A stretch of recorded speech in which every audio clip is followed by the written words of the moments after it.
हमारे देश की सबसे बड़ी पहचान यही है कि हम सभी जाति धर्म के लोग मिलकर के रहते हैं।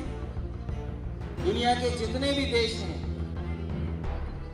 पूरे धरती पे जितने भी देश हैं, इतनी अलग अलग जाति के, इतनी अलग अलग भाषा के, इतनी अलग अलग पहनावा, इतनी अलग अलग परंपराओं के साथ एक साथ इतने लोग कहीं नहीं रहते होंगे जितने भारत में रहते हैं। आज दुनिया में हमारा देश इसलिए नौजवान है क्योंकि नौजवान ज्यादा हैं। आबादी, हमारे नौजवानों की संख्या बहुत है। उनके हाथ में अगर नौकरी नहीं होगी, काम नहीं होगा, उनको सही तरह की पढ़ाई नहीं होगी, तो आखिरकार हमारे देश का भविष्य क्या होगा, इस पे भी हमें सोचना होगा। संविधान में से खिलवाड़ हो रही है। पिछड़ों को लेकर के, दलितों को लेकर के। आजादी के 75 साल गुजर गए, 75वां हम लोग मना रहे, और अभी भी संविधान ने जो अधिकार दिए हैं पिछड़ों को, दलितों को, हमें आकलन करना चाहिए, सोचना चाहिए कि हमें मिल पाया कि नहीं मिल पाया है। कभी कभी सवाल उठता है कि 1931 में कभी जाति जनगणना कराई गई थी। आज पूरा देश चाहता है जाति जनगणना। मैं सबसे पहले आप सबको, पूरे प्रदेश और देशवासियों को आज 15 अगस्त की बहुत बहुत बधाई और शुभकामनाएं देता हूं। साथ ही साथ आज का दिन उन लोगों को भी याद करने का है जिनके बलिदान से, जिनके प्रयासों से अपना भारत देश और भारत देश को आज़ादी मिली। और वहीं आज का दिन 15 अगस्त इस बात के लिए भी है जहां लाखों लोगों ने अपनी जान न्यौछावर कर दी। जिस संकल्प को लेकर के भारत को आज़ादी मिली, क्या भारत उसी रास्ते पर है कि नहीं है? हमारे देश की सबसे बड़ी पहचान यही है कि हम सभी जाति धर्म के लोग मिलकर के रहते हैं। दुनिया के जितने भी देश हैं, पूरे धरती पे जितने भी देश हैं, इतनी अलग अलग जाति के, इतनी अलग अलग भाषा के, इतनी अलग अलग पहनावा, इतनी अलग अलग परंपराओं के साथ एक साथ इतने लोग कहीं नहीं रहते होंगे जितने भारत में रहते हैं। लेकिन इधर कुछ दिनों से, कुछ सालों से देख रहे हैं कि जो हमारे भारत की गंगा जमुनी तहजीब है, उसको खत्म करने के लिए लगातार प्रयास हो रहे हैं। भारत की जो पहचान है उसको खत्म करने की कोशिश हो रही है। इसलिए आज समाजवादियों को इस बात का संकल्प लेना चाहिए कि हमारा भारत देश एक हो। हमारे भारत में रहने वाले लोग हम आपस में एक दूसरे से प्यार करते हैं, एक दूसरे के सहयोग करने वाले लोग हैं। और वहीं आज ये भी तय करना है कि हमारे देश का भविष्य क्या हो। कुछ लोग पुरानी बातों में उलझा करके समाज को बांटना चाहते हैं। आज हमारे देश के सामने, किसानों के सामने संकट है और हमें पहचानना पड़ेगा उन लोगों को जिन लोगों ने हमारे अन्नदाता के अपमानित करने का काम किया है। जहां एक तरफ अन्नदाता अपमानित हो रहा है, वहीं दूसरी तरफ हमें उलझाने के लिए अन्न महोत्सव मनाया जा रहा है। हमारे देश की अर्थव्यवस्था की रीढ़ है किसान। अगर किसान और खेती बर्बादी हो गई तो हमारा देश खुशहाल नहीं हो सकता है। कोविड के समय पर हम लोगों ने देखा कितने अपने करीब लोगों की जान चली गई, हम लोग बचा नहीं पाए।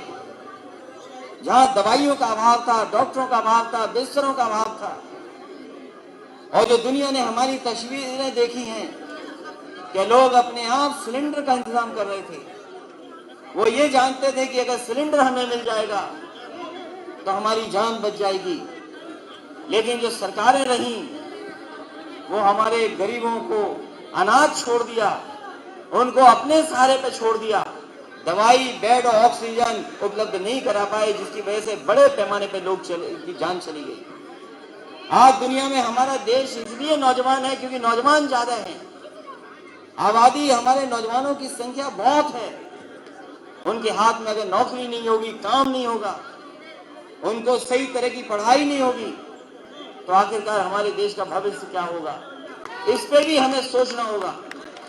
आज जब देश दुनिया के बराबर खड़ा होना चाहता है, यहाँ के युवा, यहाँ के नौजवान, यहाँ के तमाम हमारे बुद्धिजीवी हैं, यहाँ के साइंटिस्ट, प्रोफेसर, एक्सपर्ट्स, यहाँ के उद्योगपति चाहते हैं दुनिया के बराबर खड़े हों, लेकिन जो सहयोग सरकार से होना चाहिए सरकार से नहीं मिल पा रहा है। ये सरकारें जो 60 साल से हैं सत्ता में, उत्तर प्रदेश में भी हैं, वो तमाम लोग दूसरे मुद्दों को उलझाना चाहते हैं। सीमाओं के मुद्दों पर जो उन्हें मजबूती दिखानी चाहिए वो मजबूती सीमाओं पर नहीं दिखा पा रहे हैं। इसलिए हम लोगों को संकल्प लेना है कि आने वाले समय में उत्तर प्रदेश का चुनाव होने जा रहा है। हम आप सब लोग तो लड़ेंगे ही लड़ेंगे, लेकिन एक एक नौजवान को जिम्मेदारी है कि वो देश को बचाने के लिए, संविधान को बचाने के लिए 2022 का चुनाव वो अपना चुनाव समझें। क्योंकि जो लोग सत्ता में हैं, जो लोग सत्ता में हैं, उन्होंने कोई वादा पूरा नहीं किया है जनता के बीच में। संविधान में से खिलवाड़ हो रही है, पिछड़ों को लेकर के, दलितों को लेकर के। आजादी के 75 साल गुजर गए, 75वां हम लोग मना रहे, और अभी भी संविधान ने जो अधिकार दिए हैं पिछड़ों को, दलितों को, हमें आकलन करना चाहिए, सोचना चाहिए कि हमें मिल पाया कि नहीं मिल पाया है। कभी कभी सवाल उठता है कि 1931 में कभी जाति जनगणना कराई गई थी। आज पूरा देश चाहता है जाति जनगणना हो, और हम समाजवादी लोग इसलिए चाहते हैं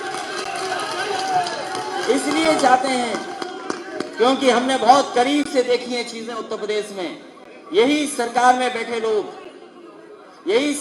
बैठे लोग जातियों के बीच में झगड़ा कराते हैं, कहते हैं आपका अधिकार, आपका सम्मान सब कोई और छीन रहा है। कभी इस जाति में ये कहना कि वो छीन रहा है, उस जाति में कहना वो छीन रहा है। इसलिए जब आज 15 अगस्त से पूरा देश आजादी के त्योहार की तरह मना रहा है, तो वहीं सरकार को भी यही फैसला लेना चाहिए कि देश की सबसे बड़ी आबादी की जनगणना हो, और कम से कम हमें पता हो कि आबादी में हम क्या हैं, और जब कभी कोई पॉलिसी बने, कार्यक्रम बने, योजनाएं बने, तो हमें आबादी के हिसाब से हक और सम्मान मिल जाए। ये सब मैं एक बार फिर आप सबको स्वतंत्रता दिवस की बहुत बहुत बधाई देता हूं। अपने कार्यकर्ताओं को इसलिए बधाई देता हूं कि इतनी गर्मी, इतनी उमस, उन्होंने पसीने की परवाह नहीं की। मैं लखनऊ के कार्यकर्ता और पूरे प्रदेश से आए हुए सभी कार्यकर्ताओं का धन्यवाद देता हूं, और सबसे ज्यादा आभारी है नेताजी का, कि नेताजी आज आकर के 15 अगस्त का भारत का झंडा लहराया उन्होंने यहाँ पे पार्टी कार्यालय में। ये अब हमारी आपकी जिम्मेदारी है कि जो रास्ता नेताजी ने दिखाया था उसी रास्ते पे चल करके समाजवादियों का एक बार फिर झंडा बुलंद करने का काम हम लोग करेंगे।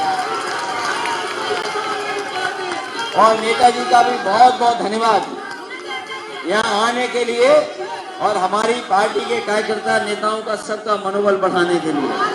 और अपने कार्यकर्ताओं का धन्यवाद इसलिए, 40 डिग्री से ज्यादा टेम्परेचर है, उमस है, गर्मी है, सबको पसीना है, सब पसीने में हैं। और अभी साइकिल चला करके देखी थी, कोई नौजवान या यहाँ ऐसा नहीं जिसने साइकिल न चलाई हो। इसलिए साइकिल भी आने वाले समय में चले। मैं आदरणीय हेमंत सिंह जी का, आदरणीय कृष्णानंदा जी का और आदरणीय उदय प्रताप जी का विशेष धन्यवाद देता हूं कि आप सब लोगों ने आकर के आज हम लोगों के बीच में 15 अगस्त की बधाइयां दी, शुभकामनाएं दी। इसके लिए आपका धन्यवाद देते हैं, और एक बार फिर संकल्प लेते हैं कि उत्तर प्रदेश जब तरक्की और खुशहाली के रास्ते पे जाएगा तब देश तरक्की करेगा। और समाजवादियों ने देश को उदाहरण दिए हैं कि सड़क कैसी बननी चाहिए, अस्पताल कैसा होना चाहिए, पुलिस के लिए गाड़ी कैसी होनी चाहिए, नौजवानों के हाथ में लैपटॉप कैसा होना चाहिए। ये उदाहरण अगर कहीं दिए गए हैं तो उत्तर प्रदेश में समाजवादियों ने दे करके दिखाए हैं। एक बार फिर हम आप सबका बहुत बहुत धन्यवाद, और अपने सफेरों का भी धन्यवाद। नेशनल दस्तक की आपसे गुजारिश है कि अगर इसको बचाना चाहते हैं तो नेशनल दस्तक को सब्सक्राइब करने के लिए रेड कलर के सब्सक्राइब बटन को दबाएं, फिर बेल आइकन की घंटी दबाएं। नेशनल दस्तक को बचाने के लिए बहुत ज़रूरी है कि हर खबर को शेयर करें, लाइक करें, कमेंट जरूर करें।